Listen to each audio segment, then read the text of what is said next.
parents own a fish and chip shop, which is to say, I come from a long line of travelers who crossed oceans to be here, uprooted entire villages to plant seeds on stolen land. Golden batter, deep fried, each sizzle sparks not shame or embarrassment any longer, but pride. I'm angry because I've never given myself 30 years of non-contesting smiles, placating nods, questions. I am sick of English. Your English is very good at beginning to be honest with myself and unlearning my role in all of this. Sick fan la.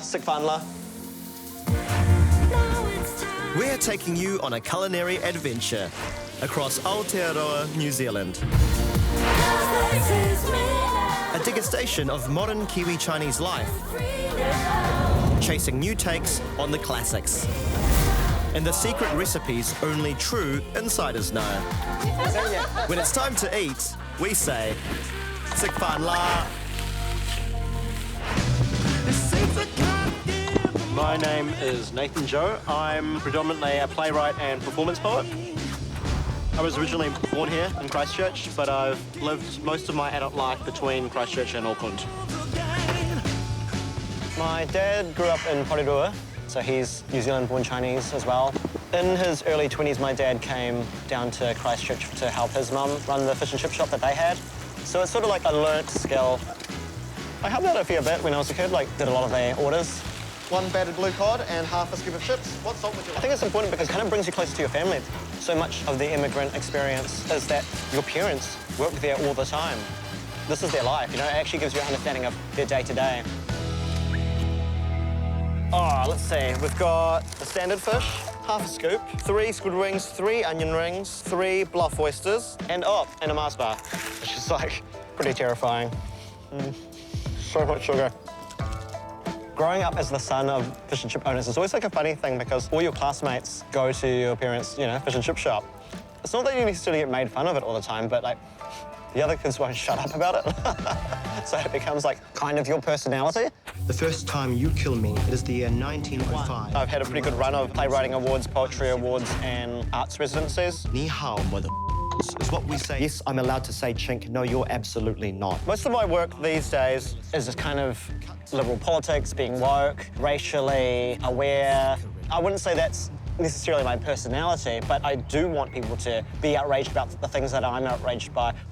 The most recent stuff I've worked on is a play of mine at Auckland Theatre Company called Scenes from a Yellow Peril, which is kind of like performance poetry meets theatre experience. You remember a girl pointing out the colour of your nipples. She says, it's weird how they're darker than the rest of you. I'm not trying to offend anyone, but I'm trying to be honest and confessional. My toothless bite suckles on the pakiha teat. It's a funny thing being an Asian artist. You're always having to make art that is showcasing your ethnicity. A lot of my early plays don't really deal with being Asian at all. I would say, if anything, I was trying to avoid having to do that. Steve Jobs never had to be like the white computer guy, right? He was just a computer guy.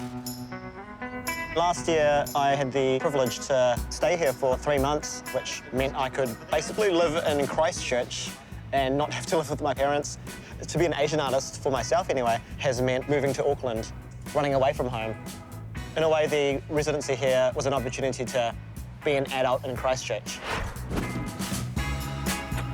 There's a lot to take in, seeing my childhood home through grown-up eyes. Ōtautahi seems to have reincarnated into something more youthful, eclectic, and open to diversity. Check out this place in the city centre's Riverside Market. Hello. How are you today? Good, thank you. It's a nice sunny spot for you here. What would you recommend? We are known for dim sum and cocktail, and I would recommend... They've taken the Christchurch rebirth in their stride, with a menu full of brand new takes on classic Chinese dishes, drinks, and rituals. I hope these rooms are soundproof. Anyway, what's more amazing than my voice is that this is only one of 12 establishments that Mia is running. Which one's this one? The chicken bao, so maple Chicken bao. sriracha fried chicken bao, which we made ourselves. So that's our crystal prawn with the chive oil and seaweed. That's the shumai with flying fish roll on top. It's a lot more decorative than your classic yam cha. Kind of flamboyant. Panda's right hook cocktail. Oh, thank you. That looks so cute. Ooh. Despite all this upmarket presentation, it still has the taste of home. In fact, Mia's mum has been cooking for them since their first shop opened 5 years ago. That was my mom making everything from open to close, just non-stop making the dumplings. Is she in the kitchen right now? No, she's in our central kitchen.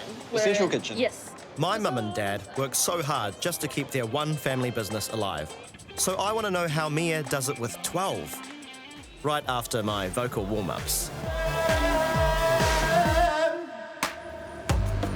So what was the reason that you ended up in Christchurch? My mom thought it's a Nobel Prize winner in Canterbury University. Oh, yeah? Do you know who the Nobel Prize winner is? No idea. Before all this, Mia worked in IT.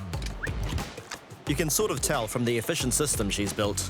Oh, that's all the central kitchen prep we have going on here. All the house-made bao and dumplings, noodles. That's the ice cream and gelato machine. Oh, amazing. Roast duck. Oh, man. Don't look at the recipe, that's our secret. No, I want to look. And here, there's Angie, my mum, who's making xiaolong bao here. Hello, Auntie Angie. The pork soup dumpling. Yeah. Is this a family recipe? It's all whatever my mum feels like it should taste like. So you see those little white stuff? So we make the chicken and pork soup into little jellies. Oh, wow. Is that how it works? Yeah. So that's the secret of how you get the soup inside? Yeah. So I want to say it's not rocket science, but in China, she was rocket scientist. So, yeah. Wow. She has to change her job here. Oh, my God. Because of the English, all those. that's quite a pivot. But then again, this central kitchen is kind of like a science lab. 平时在家里面就凭感觉了，但在我们这地方必须要用秤。我们的精度是达到0.1克，皮冻是肉的60%，皮重是10.5克，总重量是40克，20到21个肘子，每个就是这样子。 It can't be easy working with such an exacting mum. We fight a lot over the recipes, over how things are, especially my mom's a really strong character, but then she also cannot stop. So we also fight over that because I want her to take a day off, even though when she was a rocket scientist, she's just always in the office. Yeah. That's how I got really independent, I guess. 现在女儿这边的事情能帮就帮点吧，反正我有这个能力做。我希望她第一个别干得太辛苦。 我看到他在家晚上吃饭的时候，一边吃饭一边就在研究，确实是比较辛苦。 Like mother, like daughter. It's funny being a spectator to this staring contest over who can make the other have a day off. Hello， 我们在吃饭呢。 This immigrant family work ethic is such a cliche, 要吸。 but still so real. So does your mum come here every day to work? 7 days. 7 days. Oh, my God. Always busy. It's very reminiscent of my own dad. Even if he had the choice, I think he would still keep working. It's hard to shake off. Exactly. But also, you know, the reward for working hard shouldn't be working hard. Yeah. I found out that I'm quite alike with my mom, that I'm very stubborn. And when we fight, it made me realize how family is more important than business. Being a daughter overrides being a boss, so my money's on Auntie Angie, especially with her skills. These are like, yeah, xiaolong bao made by a rocket scientist. Yeah, basically, that's true. Amazing. You can't escape feeling like a child again when you're at home. And this old place where I grew up is still packed with new, mouth-watering surprises. I'm catching up with a friend at J Bing's in the heart of Ototahi. And I've just noticed something pretty quirky on the menu. Bubble tea hot pot. Hey, Francesca. Bubble tea, hot pot. Bubble tea hot pot. Well, here we go then. Every time. We're kind of like a fusion restaurant. The bubble tea hot pot is really popular overseas. I saw like a bring to the Christchurch. I've had bubble tea, I've had hot pot, but together? That gives a whole new meaning to Asian fusion. This is it. Moment of truth, moment of revelation. Yeah, that's the first Oh, one. okay. What? What? Ready, want to take a picture? I'll take a picture. Oh. Wow. This is an experience. Oh, look. You come here for the gram. This is one of those places, eh? And then what's this? That's just water. Ah, water. Thank you. The craziest of all. I'm scared. Mommy? It's just a metaphor. This is for what? colonisation. I remember having bubble tea back in Church Corner, the first bubble tea place opened, and it's such a big deal back then. And now, pretty different from any of the stuff we had growing up in Christchurch, eh? Yeah, I can't imagine my pawpaw or gungung eating something like this. How many generations are you? I think I'm 5th generation. Francesca is a descendant of the mighty Ng family, who flourished in the South Island about a century ago. We've got a app on our phones, so I'm like down the bottom over there. Oh, my dad needs to start something like this. There's the King settlement in Ashburton. Like they were Ngs originally, but then they changed it. Anglicised. Yeah. I'm buzzing out, and it's not from the sugar high. In nearby Ashburton, this hidden spot is the last intact Chinese market garden settlement in Aotearoa. Dad came here in 1921. They set up a market garden here. They hawked their vegetables around town. This building here... This was once home to 80 people, the largest Chinese village in the South Island at the time. I was only 4 years old when I came here from Hong Kong. Sundays, we had our Chinese school there. It looks like a well. It's not a well, it's a pig oven. Oh, it's a pig oven. The Ashburton people, the whole town was very good to us. Every month, the local doctor would come here. We had the mayor of Ashburton every Christmas. He would give gifts to all the children. Oh, that's here. cute. Bring lollies. And Did you get one? I did, yeah. I was one of the children. The town helped us Chinese a lot. So my brother Yip and I, we decided we can give the land back to the people of Ashburton. It's beautiful. So now it's going to be a park while also kind of being a remembrance of Chinese New Zealand history. Yes, yes. What you see here is, you know, they really looked after us through the years. You hear so much about the poll tax and anti-Chinese racism back in the day. It makes the positive stories so much more heartwarming. Good on ya, Ashburton. Why don't you come back to our place for tea tonight? Oh, a bit of dinner, that would be delightful. Yeah, Carolyn, she's a good cook, I tell you. I've heard of the book, the Pawpaw's Cookbook, the infamous one. Yeah. That's wonderful. As well as helping to preserve King Brothers, Carolyn has also preserved a century's worth of Kiwi-Chinese recipes in her Pawpaw's Cookbook. It's so atypical of like an Asian household because it's got like no clutter. How few. I'm so surprised because I started 2011 and people are still interested in obtaining a copy of the book. I'm always curious as to how to make pidam. I was really pleased the way they turned out.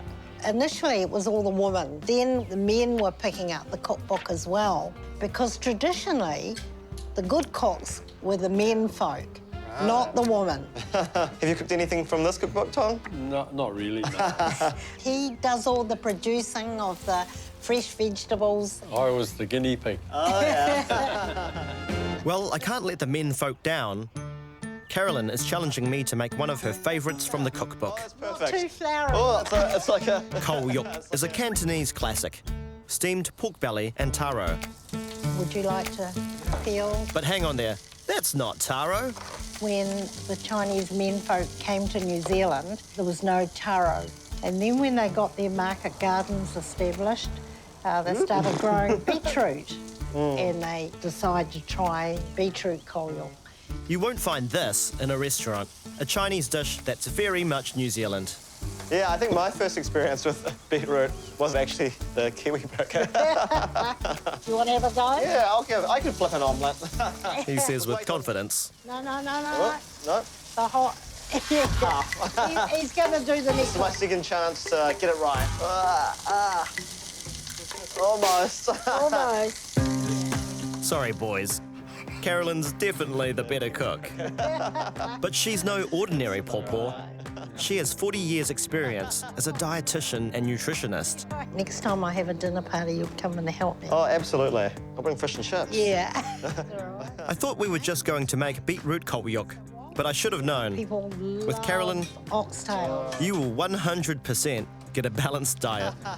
Got the greens, your purples, reds. Oh, Okay. it smells great. Bottom will be on the top. Hopefully. Hopefully. We'll see how well I did. Moment of truth. Right, you ready? Flip.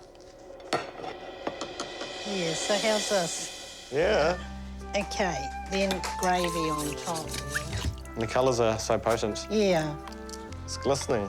Sheen. Sheen. All ready for dinner. Nice. Looks great. What a feast for three people. So Tong Sik Fang, Nathan Sik Fang, Dai Ga Sik Fantastic Fang. fun la. Would the beetroot have ever been used back in China? No, because I don't think they ever grow. It's really special to Kiwi-Chinese. Yeah. Amazing. This recipe says a lot about how everyone has a different experience of being Chinese in Aotearoa. Our family, we got on very well with all the locals. Then in the 90s, the influx of new Chinese immigrants came to New Zealand, and we got chows, go home, go back to China. You know, people would shout to you in the street. Yeah, I think Tong's patrons would stick up for him and say, oh, Tong's been here longer than you lot. Pākehā majority see Chinese as sort of one big entity. Yeah. 70s and 80s, we never had any of that, all the discrimination. But in the last 10 to 15 years, it's okay to be Chinese. Times change, but a Chinese pawpaw will always be able to feed a whole village. Dad's back behind the wheel, and he asks you, why are you so quiet? I came out to my dad when I first left Christchurch, on the road to Auckland. That was 10 years ago. Between coming out and coming home, we've all grown so much. Me, my dad, and the city itself. I've been in Church Corner for about 34 years now. It'll be my 34th year. When we first came in here, I don't think there were any other Asian stores in the area. Yeah, things have really changed over the years. I try to stay in the back of the shop nowadays because we have a lot of new migrants, and the first thing they'll say is ni hao. And I don't speak Mandarin. I'm a Cantonese speaker only and an English speaker, so... It's tough to feel like a foreigner at home, especially for old-school Kiwis like Dad. But new migrants are why there are way more choices other than Cantonese when it comes to premium Chinese dining. Hi, Nathan. Hey, Francesca. How was your trip? Oh, not too bad. This place is pretty cool. Yeah, it's really flash. Hello, how are you? 我经营海上人家12年了，你也知道，就现在社会在进步的这么快，外来的新的东西也进来。我们这个店呢，就是要把国内一些新兴事物在基督城更好的展示给当地的 local， 服务于大众的 local。 Oh, thank you. It's amazing. Oh, amazing. Can't really get too close to it. It's dangerous. Oh, look at that. Look how tender that is. Oh, it's a badly behaved piece of meat. It's so good. It's so big. The soup inside. Oh!